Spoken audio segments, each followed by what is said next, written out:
BAPS Sanskardham ખાતે ભવ્ય સત્સંગ સભા યોજાઈ. નગરપાલિકાની નવી ટીમનું સન્માન.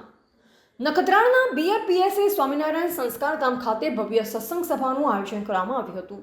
આ પ્રસંગે મધ્ય ભુજ મંદિરના કોઠારી સ્વામી પૂજ્ય વિવેક મંગલદાસ સ્વામી તેમજ પૂજ્ય મુક્ત નિલયદાસ સ્વામી પધાર્યા હતા. સભામાં નખત્રાણા નગરપાલિકાના નવનિયુક્ત પ્રમુખ વસંતભાઈ વાઘેલા, ઉપપ્રમુખ દમયંતીબેન ડાયાભાઈ સેગાણી, સત્તાપક્ષના નેતા સવિતાબેન સોલંકી, દંડક જાગૃતિબેન મિતેશભાઈ ઠક્કર, સભ્ય નીતિનકુમાર ભરતભાઈ સુરાણી, મનનભાઈ કલ્પેશભાઈ લુહાર સહિતના આગેવાનો ઉપસ્થિત રહ્યા.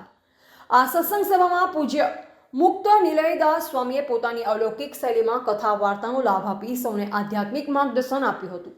મોટી સંખ્યામાં નગરજનોને હરિભક્તે ઉપસ્થિત રહી સત્સંગનો લાભ લીધો.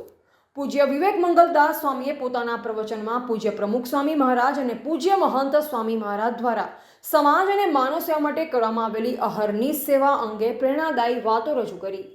કાર્યક્રમ દરમિયાન નખત્રાણા નગરપાલિકાની નવી ટીમનું પૂજ્ય વિવેક મંગલદાસ સ્વામી અને પૂજ્ય મુક્ત નિલયદાસ સ્વામી દ્વારા સાલ ઉઢાડી સન્માન કરવામાં આવ્યું.